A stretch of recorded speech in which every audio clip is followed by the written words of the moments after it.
My parents took my workspace and gave everything to my useless brother. After years paying their bills, I left them helpless to finally fix their own mess. I'm a 26-year-old male still living at home after getting my computer science degree because Bay Area rent is insane. I've been trying to build up my web development business, and that office space wasn't just a room. It was the converted garage where I've been working 60-hour weeks for the past 3 years, landing clients and building my portfolio while paying $850 a month rent to my parents, plus utilities and groceries. Half the time, my brother Ethan, a 19-year-old male, sat across from me with his smug little smirk, the golden child extraordinaire. He failed out of community college twice, but somehow Mom and Dad still think the sun shines out of his ass. He wanted my workspace for his streaming career, which consists of him playing Valorant badly for an audience of maybe 12 people. Mom chimed in, not even looking up from her phone. Ethan needs the space for his equipment. His followers are really growing, and this could be his big break.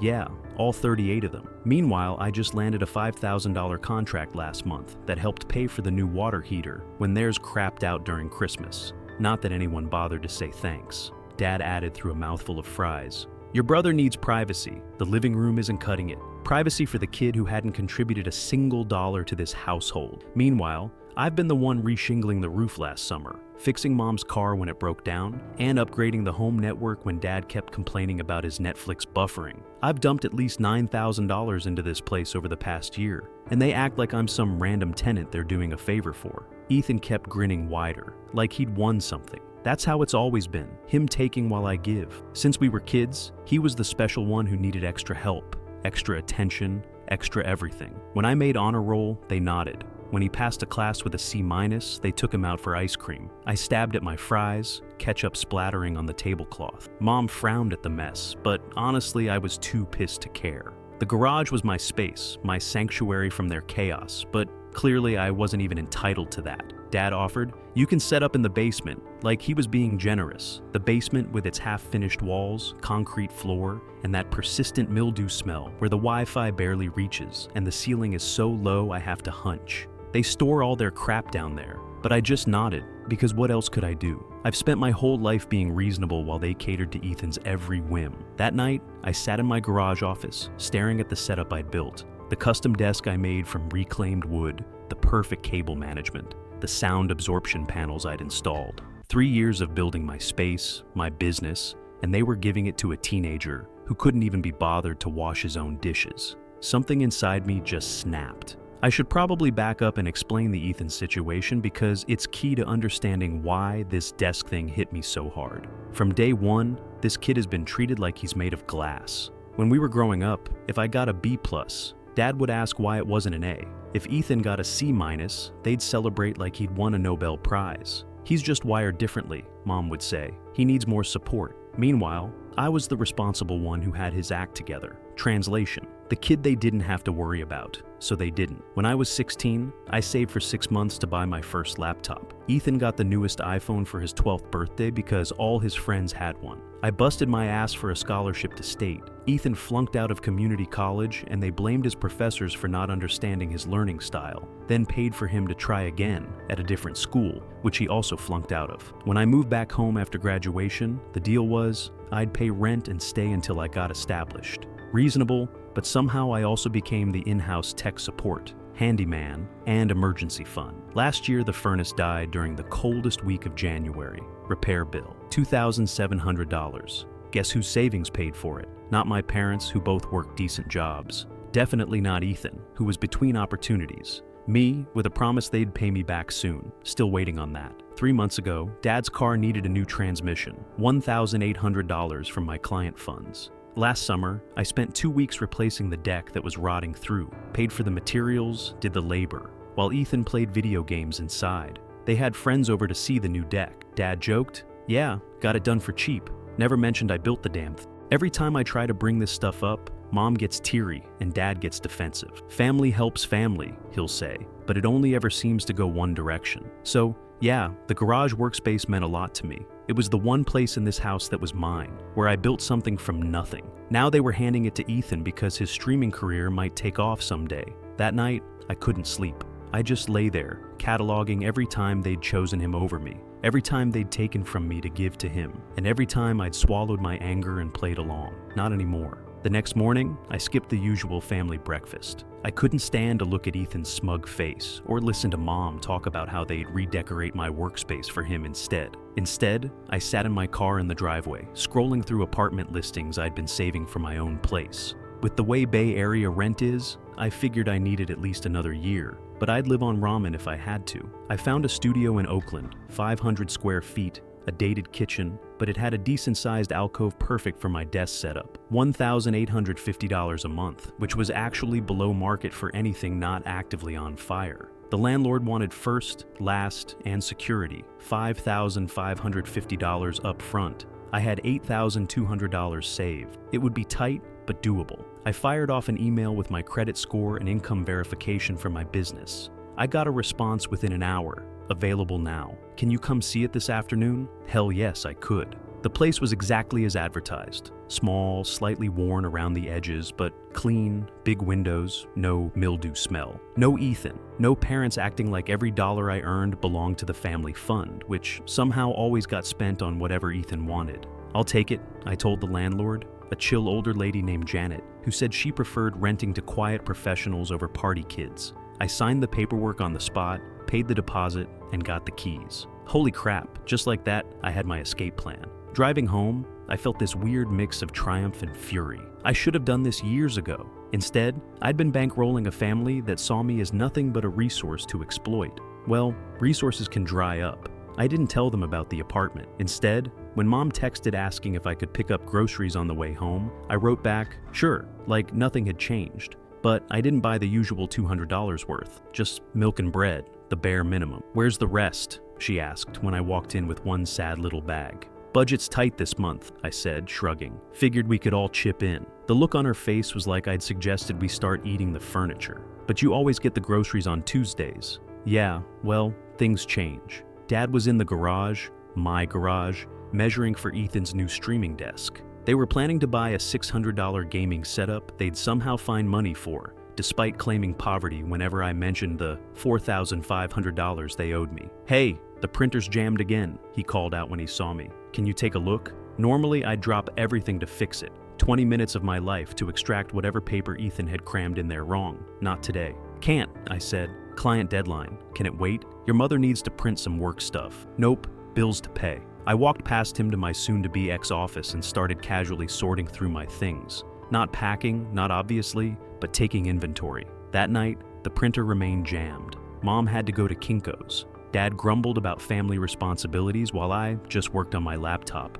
wireless headphones on, a small smile playing at my lips. The next day, Ethan cornered me in the kitchen. Dude, can you drive me to Brandon's? My car is making that noise again. His car. Actually, my old Honda that I'd fixed up and stupidly sold to him for half its value when he got his license, which he hadn't maintained. Take the bus, I said, not looking up from my coffee. The bus? It's like 5 miles. Sounds like a personal problem. He stormed off to whine to Mom. 10 minutes later, she appeared with that disappointed look she'd perfected. Ryan, your brother needs a ride. It would only take 20 minutes. I've got work. You're just sitting there drinking coffee. Yeah, on my break from work that pays my bills and yours, apparently. Her mouth opened and closed. She wasn't used to pushback from me. Small rebellions felt good. By day 3 of Operation Take Back My Life, cracks were showing in the family system. The lawn, which I'd mowed every Sunday since high school, was getting shaggy. The dishes were piling up in the sink. Usually I was the one who loaded the dishwasher without being asked. While I was taking care of it,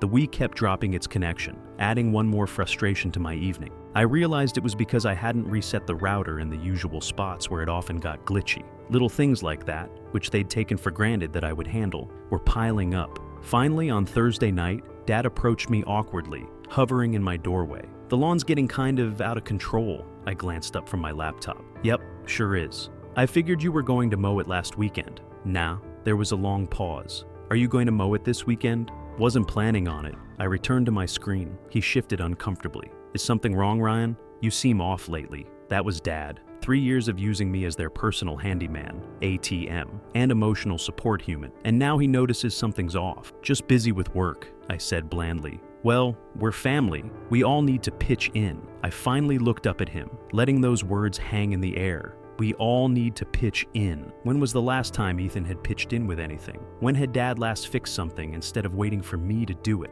Sure, I finally replied. I'll add it to the list. I didn't specify what list, but I was definitely keeping score. The next morning, I woke up to raised voices downstairs. I peeked over the banister to see Ethan and Dad arguing about the yard. Why do I have to do it? That's Ryan's job? Your brother's busy. Just do it this once. But I have a stream scheduled. My followers are expecting me. All 38 of them, I thought, then rescheduled it. Jesus Christ, Ethan, it's just lawn mowing. It felt like watching a nature documentary, the parasitic relationship finally pushing back against the host organism. Fascinating. I slipped back to my room and started packing another box. I had been slowly moving my valuables out each day while they were busy arguing about chores. The studio apartment was gradually filling up with my stuff, but the real bombshell dropped that afternoon. I was on a client call when Dad knocked on my door, his face a weird mix of defensive and guilty. Hey, quick thing, he said when I finished. I sold your workbench. Guys are picking it up tomorrow. Got $300 for it.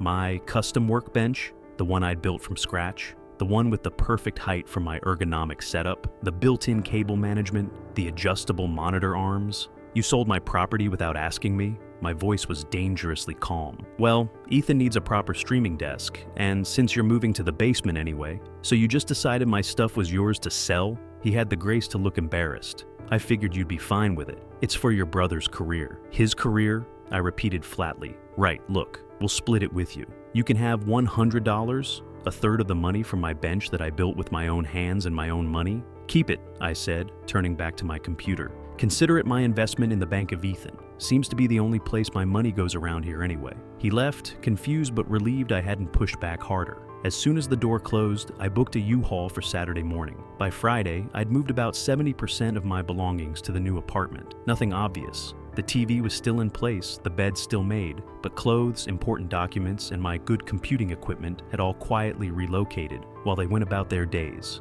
The family dynamic was deteriorating fast. Ethan had half-assed the lawn, leaving patches uncut and the edges looking terrible. Dad had attempted to fix the printer, only to break it worse. Mom was getting increasingly snippy about the state of the house. I moved through it all like a ghost, doing the bare minimum, making my own meals, cleaning only my own dishes. When the internet went down for the third time that week and Mom called out, "Ryan, the double Wi-Fi is acting up again." I just called back. I simply replied, "Try unplugging it." Those were my small satisfactions. Friday night, Dad cornered me again. "Look, about your workbench, if you really want to keep it, I can call the guy back. Too little too late. Don't bother. Ethan's pretty excited about setting up the garage. Maybe you could help him get everything arranged this weekend, Make it a brother thing." I almost laughed in his face. A brother thing? After they'd taken my space, tried to sell my property, and treated me like the help for years. "I've got plans," I said. "What plans?"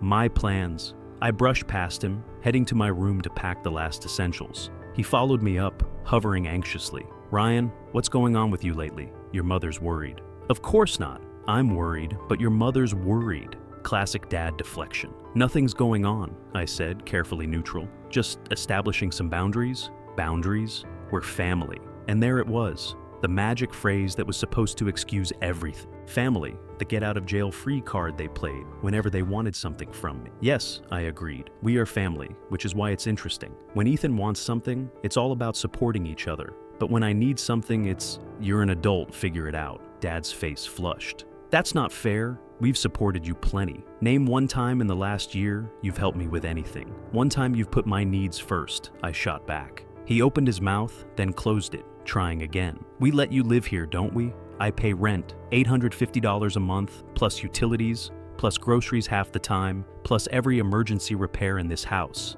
I'm not living here, Dad. I'm subsidizing all of you. That's ridiculous. You're twisting things." "Am I? How much have I spent fixing this place up in the last year? The furnace, the deck, your transmission, over $8,000. How much has Ethan contributed?" He didn't have an answer for that. "And now you're taking my workspace, the one place in this house that's actually mine, and giving it to him, then selling my property without asking. So tell me again how this is a two-way street." Dad's expression cycled through anger, defensiveness, and finally, uncomfortable realization. "We didn't think—" "No," I cut him off. "You didn't." I turned back to my closet, pulling out the last of my clothes without bothering to hide it. What are you doing? Dad asked, his voice suddenly uncertain. Packing? For what? I'm moving out tomorrow. The shock on his face would have been comical if it wasn't so pathetic. Moving out? Where? Why didn't you tell us? I signed a lease last week, and I'm telling you now. But the basement? We figured I'd keep bankrolling this household while you guys kept taking. Yeah, that was the plan, wasn't it? He didn't deny it, which told me everything. Ryan, let's talk about this. Your mother will be upset. I'm sure she will be. The ATM is leaving. He left, shell-shocked, and I heard the murmur of urgent voices downstairs. I kept packing, methodical, and calm. The storm was coming, and for once, I wasn't going to be the one cleaning up after it. Saturday morning, the U-Haul was parked conspicuously in the driveway. I carried out the last of my boxes while my family watched in various states of distress. Mom was crying, of course, her go-to manipulation tactic. I don't understand why you're doing this. Why not talk to us first? Like you talked to me before deciding to take my workspace. I loaded another box, not breaking my rhythm. That's different. Ethan needed. Ethan always needs. Ethan always gets. I'm just finally taking myself out of the equation. Dad was alternating between anger and bargaining. This is childish, Ryan. Running away because you didn't get your way. Not running away, I corrected, hefting my computer tower into the truck. Moving on. There's a difference. Ethan was sulking on the porch, his future streaming career suddenly in jeopardy, without me there to set up his equipment and troubleshoot his technical problems. What about my desk? He whined. Dad already sold yours. Yeah, sounds like a problem, I replied, echoing his favorite phrase back at him. Mom followed me back into the house, still sniffling. I just don't understand where this is coming from. We're family. I stopped, set down the box I was carrying, and faced her directly. Let me make it crystal clear. I walked to the kitchen, grabbed a marker from the drawer, and a piece of paper from the printer. They still hadn't fixed it. In large letters I wrote, Ryan's contributions last 12 months. Rent paid $10,200. Utilities approximately $1,800. Groceries approximately $4,800. Furnace repair $2,700. Dad's transmission $1,800. Deck rebuild $1,100. Plus 80 hours. Labor. Regular home maintenance $2,400 approximately. Tech support countless hours, total $24,800. Plus Ethan's contributions, zero. Attitude, priceless. I stuck it to the fridge with a magnet. That's where this is coming from. Mom stared at the list, her tears suddenly drying up. It hasn't been that much. Check my bank statements. I kept records. Dad had wandered in and was reading over her shoulder, his face draining of color. The furnace wasn't that expensive, he protested. Weekly? $2,700. I have the receipt. You said you'd pay me back when things eased up. That was 11 months ago. They exchanged uncomfortable glances. We've been meaning to, Mom started. Save it. I cut her off. I don't even care about the money anymore. What I care about is that I've been keeping this household afloat for years, and you still treat me like I'm the selfish one when I need something. You still put Ethan first every time, even though he contributes nothing. He's younger, Dad tried. He's still finding his way. He's 19. I was working 2 jobs at 19, paying for my own car, my own phone, my own everything. That's because you were more responsible. Mom's voice trailed off, realizing what she was admitting. Right, I was responsible, so you put everything on me. He's irresponsible, so you let him off the hook, and now you're honestly surprised that I'm leaving? I picked up my box again, turning to Ryan. Wait, Dad said, his voice no longer angry, but genuinely alarmed. Let's figure this out. We can make this right. Too late. I signed a lease, paid the deposit, and my name's off the utilities here as of Monday. That landed like a bomb. What do you mean your name's off the utilities? Mom asked. I mean, I've been paying for the internet, the streaming services, and half the power bill. I called yesterday and had everything transferred or canceled. You've got about 48 hours to figure out new arrangements. Ethan appeared in the doorway, finally catching on that his comfortable life was about to change dramatically. You can't just leave, he protested. Who's going to fix the printer or the Wii when it goes down? I couldn't help but laugh. That was your first concern? Not how we will pay the bills, but who's going to fix your toys for free?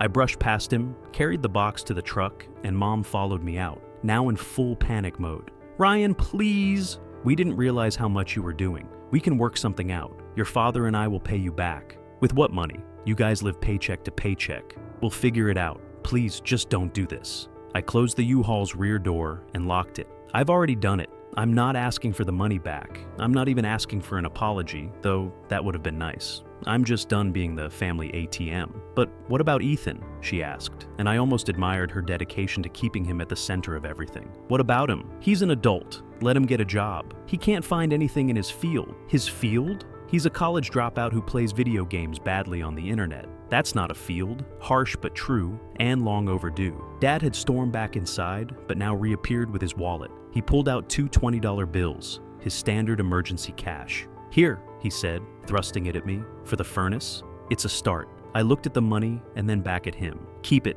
You're going to need it. I climbed into the U-Haul. Mom was openly sobbing now. Dad looked shell-shocked, and Ethan was furiously texting someone, probably complaining about his terrible family. I'll call you when I'm settled, I told them, which was more courtesy than they deserved. As I pulled away, I glanced in the side mirror. They stood in the driveway looking lost. For the first time in their adult lives, they were going to have to solve their own problems. The first week in my new place was blissful. No one barging in asking for tech support, no family dinner guilt trips, no expectation that I'd drop everything to show up for Ethan. Just me, my reclaimed workspace set up exactly how I wanted it, and the glorious silence of a space that was 100% mine. I got a text from Mom the day after I left. The internet's not working. Did you really cancel it? I didn't respond. Let them figure it out. 3 days later, a call from Dad. The hot water heater is making a noise. YouTube has lots of DIY videos, I suggested, and hung up. By the end of the week, the texts were coming hourly.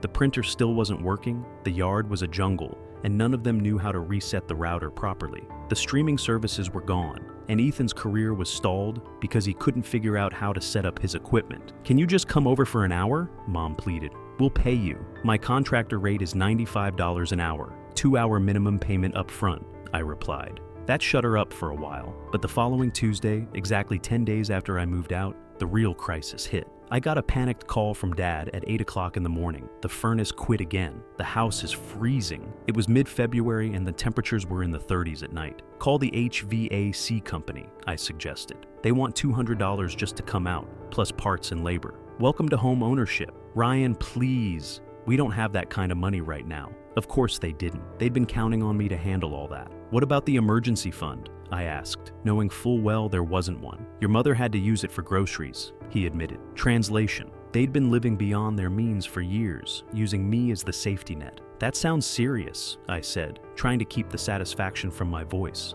Maybe Ethan can contribute from his streaming income. The silence on the other end was delicious. That's not really, Dad fumbled, not really bringing in money yet. Shocking. I let him stew for a moment, then sighed dramatically. Text me the exact error code on the furnace display. I'll see if it's something simple.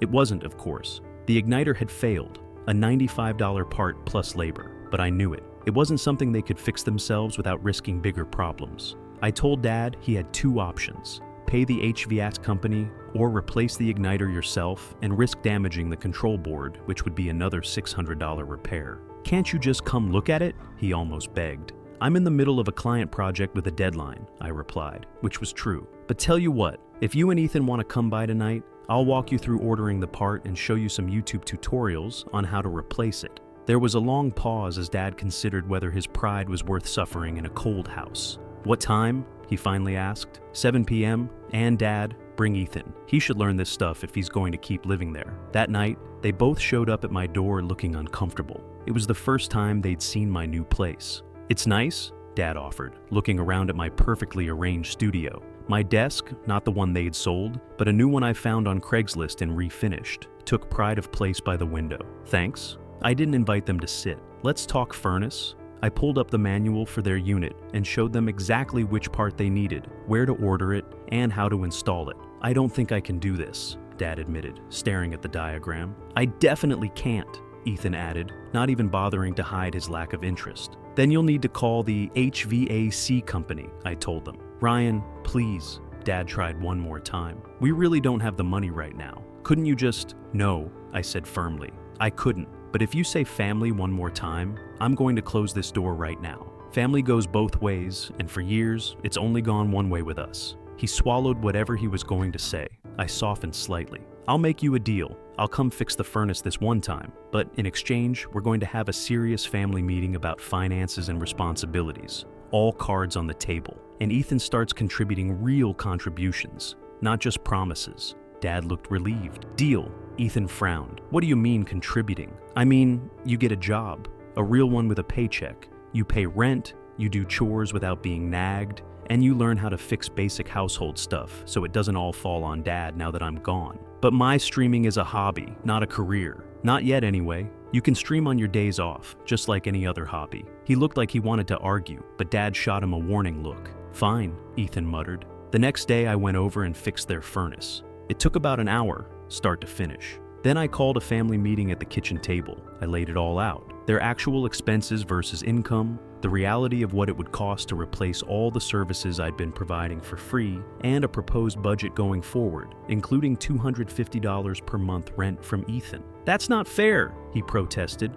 I don't have any money. That's why you'll get a job, I explained, as if I were talking to a toddler. McDonald's is hiring, so is Target, so is every warehouse in the area. Those aren't real jobs. They pay real money, money you need. Mom looked teary again. Ryan, he's not like you. He struggles with what exactly? He's not disabled, he's not sick. He's a perfectly healthy 19-year-old who's been allowed to coast because it was easier than holding him accountable. Dad surprisingly backed me up. Your brother's right, Ethan. Things need to change around here. The look of betrayal on Ethan's face was priceless. He wasn't used to Dad taking anyone's side but his. This is so unfair, he declared, standing up. I'm not getting some lame-ass job just because Ryan decided to be a dick about money. Yes, you are, Dad said, his voice firmer than I'd heard it in years. Or you're finding somewhere else to live. Holy actual parenting was happening before my eyes. Ethan stormed out, slamming his door like the adult he definitely wasn't. He'll calm down, Mom said, but she sounded uncertain. And if he doesn't? I asked. Dad sighed heavily. Then he really will have to figure something else out. We can't keep going like this. I hadn't expected that. Maybe, just maybe, they were finally getting it. What about you? I asked. I meant what I said about all cards on the table. I've been subsidizing this household for years. That stops now. They looked at each other, then nodded slowly. We'll figure it out, Dad said. Get on a budget, maybe pick up some extra shifts. Good, I said, standing up. I'll check in next week to see how it's going. As I headed for the door, Mom called after me. Will you come for dinner sometimes? Not to fix things, just to visit? I paused. Maybe once you guys get your house in order. 3 weeks later, Ethan landed an entry-level job at a warehouse. The pay was decent, but the look on his face the first time he handed over rent money to Dad was something I'll treasure forever. Dad dug out his old tools and started learning basic home repairs from YouTube, while Mom set up a real budget and stuck to it. They even began paying me back for the furnace. Small amounts, but regular. As for me, I'm thriving in my new place. Business is booming now that I'm free from family drama that used to eat up my mental bandwidth. I've set boundaries, found peace, and enjoy that satisfying feeling of watching people finally face reality. I still go over for dinner occasionally, but now, when something breaks, I don't automatically jump up to fix it. Instead, I watch Dad and Ethan work together to figure it out. It took burning it all down to build something better, and I don't regret it for a second. It's been half a year since I moved out and forced my family to face reality, and the transformation has been genuinely surprising. Last weekend, I stopped by for the monthly family dinner we established on my terms,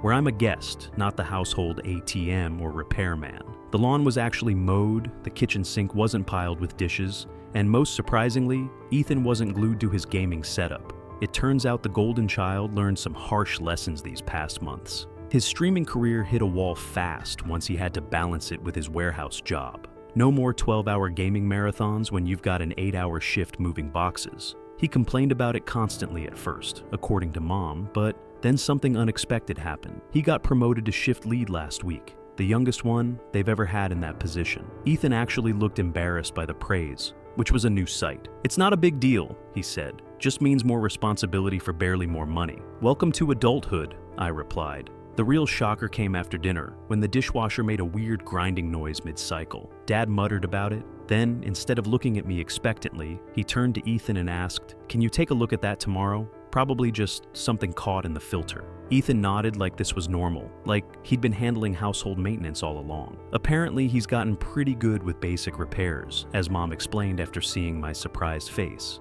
After you left and the toilet broke for the 3rd time, he finally took initiative. YouTube tutorials, Ethan shrugged. Same ones you used to watch. I almost fell out of my chair. Later, Dad walked me out to my car and awkwardly handed me an envelope. Inside was $500 cash. "It's not everything we owe you," he said quickly, "but we've been putting aside a little each month. Figured we'd start making real payments, not just token ones." I was genuinely speechless. For years, money had only flowed one direction in this family, from my pocket to theirs. This reversal felt alien. "Thanks, I appreciate it. I finally managed," I said. "We should have done better by you," Dad replied, staring at his shoes. "I didn't realize how much we were taking advantage of you until you weren't there to take advantage of anymore. It's not an excuse, but I'm sorry." Again, words I never thought I'd hear. "Ethan's different too," he continued. "Having real responsibilities and earning his own money has been good for him. It's made him grow up better late than never," I said, but without rancor. Dad hesitated, then asked, "You doing okay?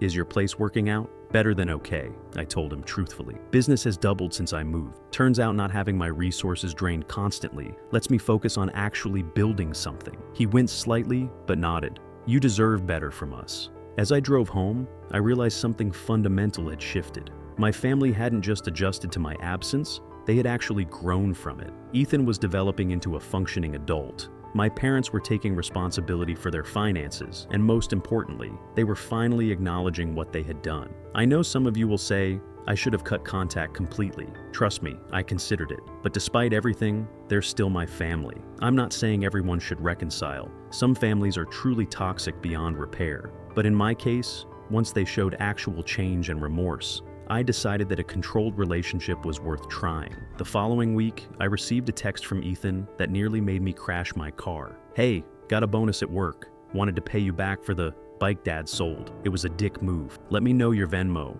I'm not making this up. I literally had to pull over because I thought I was hallucinating, or that someone had stolen his phone. I actually checked to see if I was hallucinating. The golden child acknowledging a wrong and offering to make it right without being forced. I sent him my Venmo info. I wasn't expecting anything to come of it, but 10 minutes later, $300 hit my account with a note for the bike. Sorry it took so long. It wasn't just about the money, it was about the recognition, the acknowledgement that what had happened wasn't okay. That weekend, something even weirder happened. Ethan called, not texted, but actually called, and asked if I could help him set up a basic budget spreadsheet. The warehouse was offering a 401k match, and he didn't know much about investing, but figured he should start. I invited him over, showed him how to track expenses, explained compound interest, and set him up with some basic financial literacy resources. The entire time, he paid attention, asked questions, and took notes like an actual adult. As he was leaving, he paused at the door. "Your place is really nice. Way better than that moldy basement they were gonna stick you in."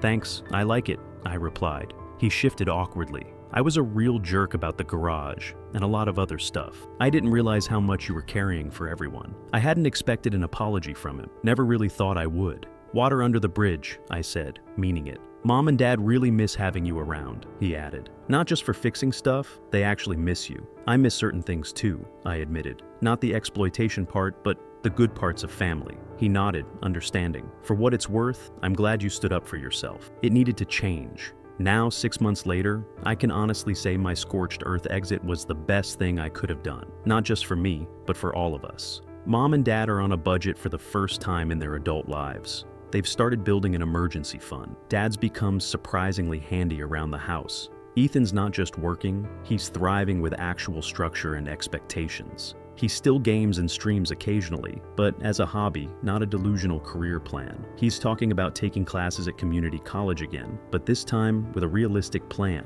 And me, I've started dating again, joined a rock climbing gym, and expanded my client base. All the energy that used to go into propping up my family now goes into building my own life. I still maintain firm boundaries. I don't lend money, and I don't drop everything to fix their problems. But the dynamic has completely transformed. We're slowly rebuilding a relationship based on mutual respect rather than exploitation. It's still a work in progress, but for the first time, it feels like progress is actually happening. Sometimes the kindest thing you can do for people is to stop enabling their worst behaviors. It's messy and painful, but if they're capable of growth at all, they might just thank you for it eventually. My family did, and I never saw that plot twist coming.